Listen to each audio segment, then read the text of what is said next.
Please welcome our director, Jay Silverman.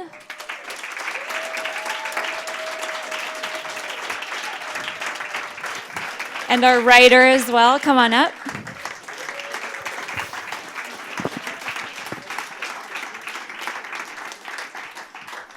Thanks for being with us tonight, you guys. I would just love to start by having you guys introduce yourselves and giving us a little bit of your bio before we get started with questions.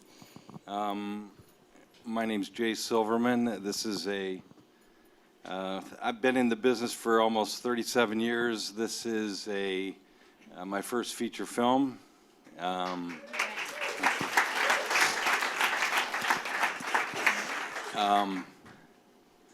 I've been a commercial director for my whole career, so this movie is very personal to me. That was my daughter at the end of the movie, so for those of you.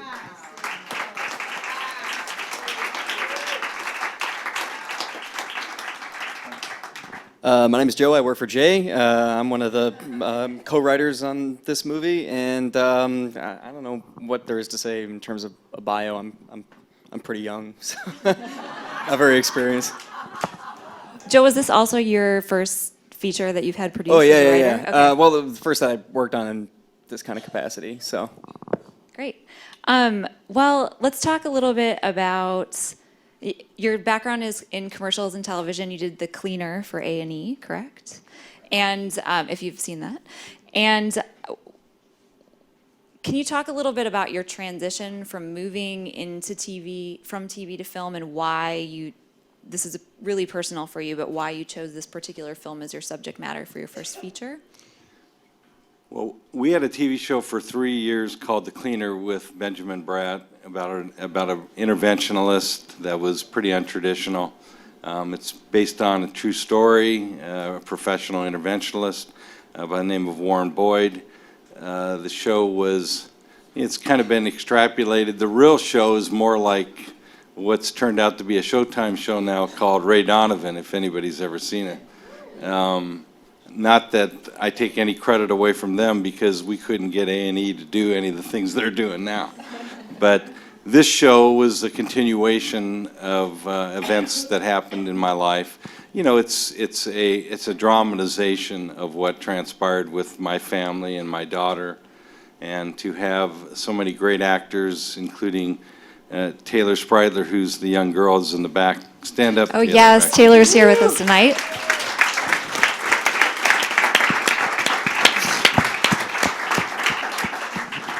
It was a pretty extraordinary thing to bring this movie to the screen. Also, my producer Bethany Corona is right here in the back.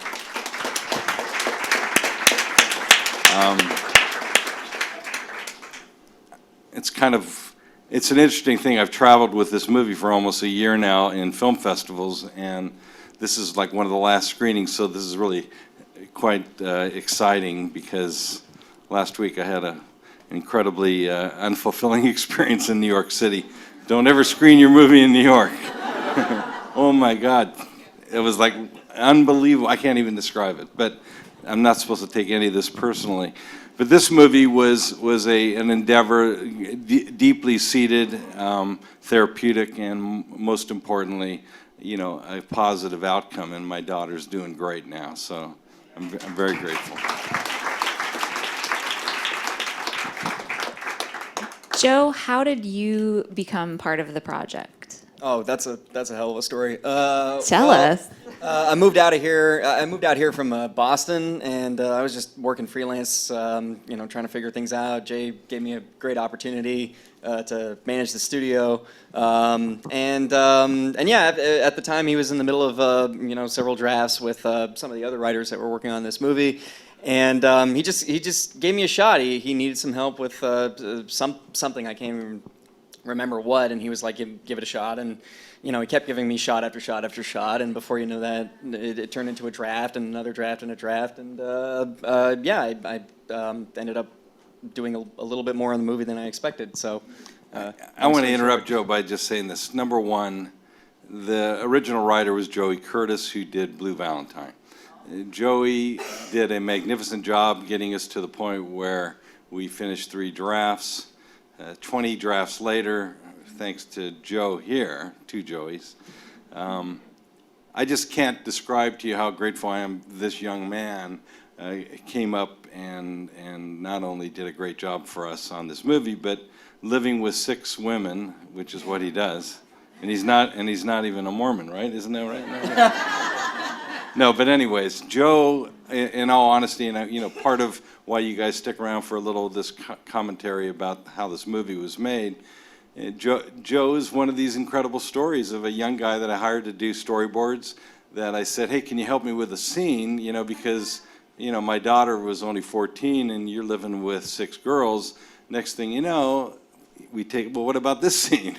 What about some new scenes? And next thing you know, I'm sitting here with a lot of confidence when I say this, 90% of the script is Joe's. So I'm real proud of him.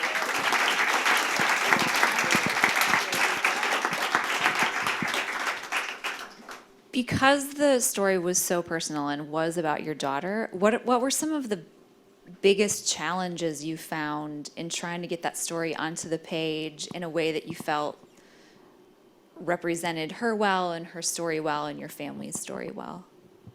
Well, I think I should mention my daughter at one point came to the studio and read the script and gave us some comments, and that's kind of when the transition to from Joey to Joe took place, because my daughter took a voice in this movie and said, no, this would never have happened. No, this really did happen. And the movie is a composite of other girls, including herself. So I'm not going to lie that it's a dramatization. But what was so compelling and exciting to me was my daughter was willing to actually tell her story.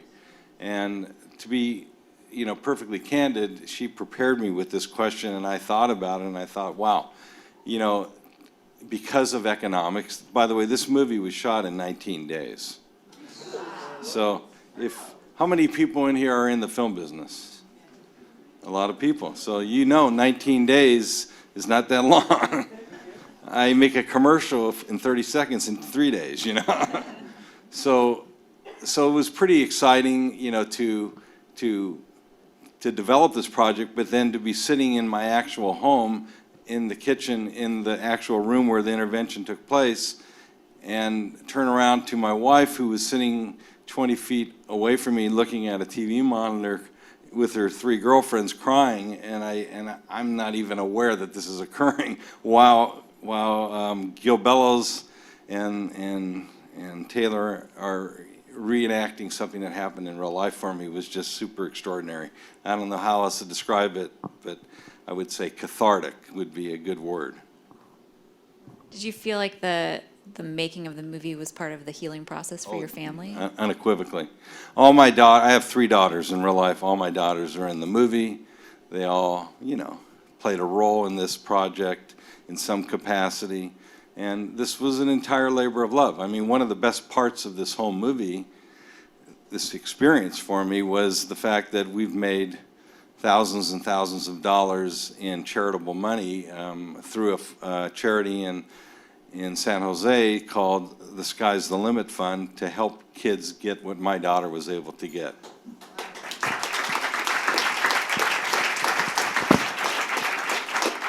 That's great, thank you. So 19 days. Talk about what it's like to shoot a feature in 19 days. It's funny. We're here at SAG, so let's talk honesty. You don't get Peter Coyote to work for you around your schedule, And in all honesty, if you can take 19 days and try to figure out how the hell we're going to pull this off, and at the same time have Peter saying, I'm going to work 5 days, and we have to have a beginning and a middle and an end to the movie, so we have to shoot out of continuity, and then that becomes incredibly challenging for weather, incredibly challenging for locations. So, we had those types of challenges that every filmmaker has to deal with, but in independent filmmaking, which is what this really is, you have to be extremely inventive, and you have to have an incredible team that is as committed as you are to the project. Caffeine helps too. What's that? Caffeine. Oh, caffeine. Joe's got an addiction problem right here. Joe, were you involved in the production process or Oh yeah, as yeah, well? yeah. I was on set every day. I'm more or less Jay's right-hand man, I guess. Anything that falls in between departments that needs to get done, I try to facilitate that. I wear a lot of hats. You know, I run around and help out where I can. I like to help. That's great. Sounds like a family of filmmakers for you. Well, I mean, it's fascinating, you know, a question that's normally asked, how did we get such a great cast? We had a wonderful casting agent named Nick Anderson. Nick used to cast 6 Feet Under and shows like that. He brought us a lot of fortune, including Taylor. But the real gift, you know, after you get the principals, you know, are people like Elizabeth Pena, who, I don't know if you guys are aware, but it passed away shortly after I finished making this movie. And Mackenzie Phillips, and, you know, these are people that asked to be a part of this project because of the tone of the idea and the script. And it's mesmerizing for me to sit here because I have to share one, you don't mind me just sharing 2 stories? Yeah, go for it. I screened the movie in Milwaukee about 3 or 4 months ago, and I met a guy that says he's the head of the sexual offenders penitentiary in federal penitentiary in Milwaukee, in Wisconsin. He said, "Would you mind if I showed this movie to sexual offenders?" And I mean, my goodness, I thought of all the benefits this movie might have. Never once did I think about that angle. And he screened it with a 4-question Q&A, and the first question was, you know, how does this movie affect you, you know, as a sexual offender?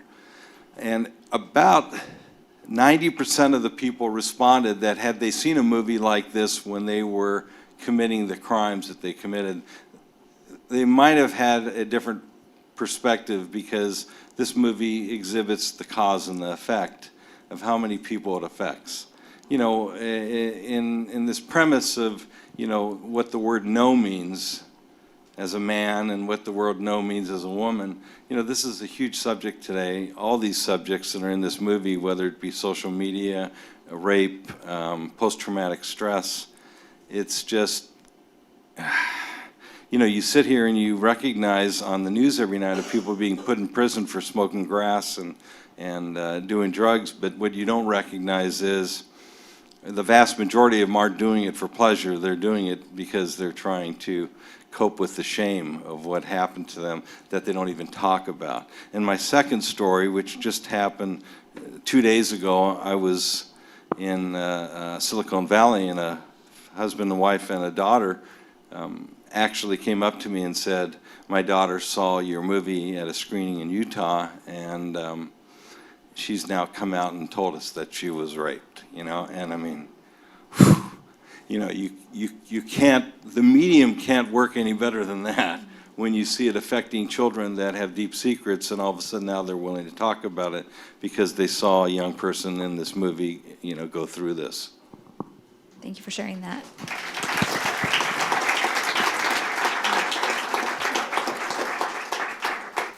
You mentioned a little bit about Elizabeth Pena and Peter Coyote. I assume you went through a traditional casting process with a lot of the cast, your younger cast. Can you talk about a little bit just from the director's perspective of what you were looking for in the room? Well, it's a difficult thing to cast a 14-year-old in an independent movie that we all know, if we're parents in this room, that children don't look 14, you know. And my daughter, when she was 14, looked like Taylor in the movie. And so the first thing we had to do is find a woman that was over 18 so we could shoot long days, because you cannot make a movie like this in 19 days unless you work 12-hour days, which is not uncommon in making movies. So you can only shoot for, I believe, 6 hours with an under 18 individual, and that's complemented by a studio teacher teaching her part of the time, plus a lot of time to rest, and it's just infeasible. So the first criteria to casting was finding our Hannah, and that was, you know, just a gift to have Taylor take an interest in the project, and her agent reading the script and going through that process. We interviewed about, I don't know, 12 women. Probably more than that. Well, man. we only interviewed, a couple dozen, but the casting agent must have looked at hundreds of people. But it was, I have to just say this, being a filmmaker that had the task of trying to pull this off in such a short time, to have an actress that is, number one, shooting a television show for ABC every day, which Taylor was, and for ABC Family. She's one of the stars of a sitcom, and she was doing our show for half the duration of those 19 days simultaneously.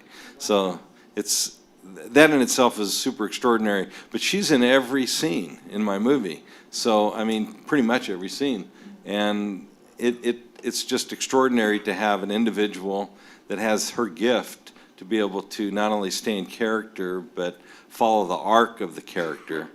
In many respects, you don't get more than 1 or 2 takes if you're at the speed of trying to pull this off in the time that we had to pull it off. That's great. That's amazing. 1 or 2 takes for the whole film. You were the majority of the girls in the movie also over 18, or did you cast some of them? Everybody in the movie was over 18. Okay. Yeah. Any fun stories from working with a group of 10 girls all in one room on a scene? It's an interesting thing to do a movie that you want it to look like it's a $10 million movie when you only had, 1/10 that. I can say to you that we were so busy and so committed to doing this project. We had advisors on the set for authenticity. We had one woman that was 19 that wrangled all those horses in the movie, and her name was Mosey, and this is one of those great cinema stories where this young lady was the granddaughter of the location that we rented. And to think that, when they showed us the location, they said, we'd like to introduce you to our granddaughter. And I go, oh, yeah, great, thanks. And then not only did the granddaughter deliver, she is the same size as Taylor, and she's blonde, so she doubled for her in those big shots. And it was just miraculous that we were that fortunate. That is a very happy accident. But honestly, there wasn't any drama, so to speak. I think everybody was, we'd be doing scenes, and all the cast would be watching, and they'd be crying, and you just know the deep. And my daughter came to the set a couple times, and I have to tell you, there were 2 crew members, young women, that had happened what happened to my daughter. And this type of thing, it's funny, when I go out, like I said, I've screened my movie probably 50 times around the country, and I take a toll of hands how many people have had somebody have something like this happen in their life or in their immediate family. At least 9 out of 10 people raise their hand. So this is a very prevalent subject, and I think everybody on the crew was really committed to telling the story. Since this was your first feature, I assume that there will be more in the future. What are some lessons you learned from the set or the process that were maybe different from television, or just new? It's funny, to the actors or actresses that are listening that are here, and I know this is a SAG-sponsored event, it's everything is about the script. It's the script. Joe sat next to me. We'd be struggling, with a scene. Either Peter Coyote would fill in the spaces, or Joe would write a modification right on the spot. I'm now working on a new movie. Then I'm going to start, we're already working on a new draft. And the writer, it's her first movie. And she said, I'm going to be on the set every day rewriting for you. And I go, I don't think so. And I said, have you ever made a movie? And she goes, no. And I go, well, now I'm going to tell you what it was like. You have to be available for those 19 days, period. And she says, well, I'm going to get paid for that. I go, no, there's no money for that. And independent filmmaking requires sincere honesty. And the honesty that I'm articulating is helpful to her, helpful to me, and clearly part of the process of why we were able to do what we did. But you asked me, hindsight, what I might do differently. I mean, I think I was so fortunate because of all the years of business that I did as a director and having my own show for 3 years on A&E, I knew what not to do already. And that was, don't waste your time shooting scenes that are never going to make it in the movie. And we were lucky, by the way, because we were cutting the movie one day behind my shoot. So Joe would get a phone call from the editor, and she'd say, I need a horse running at the camera. And Joe would say, we got to do a pickup, And so those types of things unequivocally made the movie more complete versus having to cut big things out. Had you worked with your editor before No. this project? Okay. No. And it was a female editor who just did a magnificent job, Great. Joe, are you writing anything new? Oh yeah, me and Jay are collaborating on another script. We're kind of juggling 2 projects at once right now. Yeah, there's a project he was just mentioning, and then yeah, we got another thing that we're pretty excited about. I don't know how much I'm allowed to divulge. I haven't really had a PR sesh with Jay yet. It's not serious like this. We're trying to expand. One's a dramedy, and the other one is more of a dramatic comedy. Kind of a gallows humor, kind of dark comedy. But yeah, it's about life and. I think what's important, and I'm just saying this at my age, I spent my whole life working my butt off to become as good as I could be. And the fact that this movie's helping people just changed my whole theory on life. And I mean, I'm saying this and it sounds cocky, but I mean, I know that this movie's helping people, helping young people in particular. And the movies that Joe's working on, the movie the script that I just bought, both these scripts have other meaningful things to me. They may not deal with the subject matter, but they deal with something about the world we're living in. And I think that's a big reason why I think the movie works, is because of the passion above just doing a job. We never set out to make money on this job, but we got a distributor, and that's terrific, and it's going to be, I think they're going to start selling it next week at the British, whatever you call it, the BAFTA or whatever. Oh, BAFTA. Mm-hmm. Yeah, so that's very exciting for us. That's great. Good luck. One of the themes of the movie is the effect of social media on our young people. What do you feel you've learned in sort of walking through this process with your daughter, but then also putting that theme on the screen about prevention of these sorts of things, or just in general, your thoughts on it? It's very interesting. I'll make a few confessions. My experience in real life was with Facebook. I could not terminate her social media account. And you cannot do it in California. In some states, you got to hire a judge to do it, but they will not turn off your account. And it's happened twice in my life. I had a producer who passed away, and you can still go on Facebook and he's still there, okay? No one will turn it off, all right?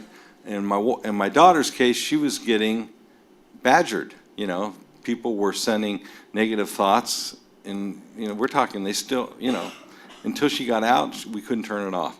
I think that's just extraordinary. I mean, it's extraordinary. Now, the social apps that are depicted in the movie, fictitiously, of course, do exist. If you don't know they exist, we're all foolish. They have apps now that, one of them's called, I think, Foursquare. And, if you go out to the mall, you could look at all your buddies. I think Facebook's trying to do it right now, too, if you got the location detector on. And you can go, my 3 girlfriends are here shopping, too. Let's go out and have coffee. That's the intention.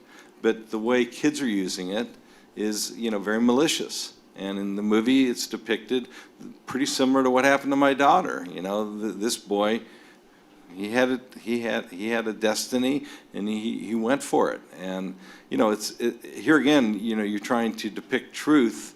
My daughter was raped by an 18-year-old predator, not a 25-year-old, not a 30-year-old, not a 40-year-old. No, a kid that's a senior in high school that's preying on young kids. And I'm telling you, it is so prevalent and so incredibly in the vernacular of what's going on with young kids. These apps are created, and I mean, I see these people. I have people in my building that work on these things. They don't go out to screw up social interactions, but these kids, just like anything in life, they take them and they use them in their own benefit, and it's a scary deal. It's a real scary deal. And so now I'll finish my story. My wife in the movie, we got divorced about 1.5 years ago. We're like best friends. Ironically, she's working for one of the principals of one of these big companies now, and I was flying back from Silicon Valley last week where I screened this film, and I'm sitting next to a woman from Facebook. So she's going to give me a screening at Facebook, and we'll see what happens. But they are genuinely, from her perspective, concerned with this stuff. It's just so huge. They don't know how to deal with it. And I'm just saying, you know, it's like what I depicted in the film is so easily happening. Because kids, you know, they get put under that pressure. What do you mean you're not at swim practice? I can see right here you're at the mall. You know, you're lying to me. And she's busted. You know, and the guy says, "Come on over. You're only a block away." And next thing you know, she's been date raped. And I'm telling you that I've talked to so many people and so many audiences that have shared the same stories. It's just a heartbreaker. And we think we're doing something good here, you know. Thank you. One last question for both of you. What is your favorite scene in the film and why?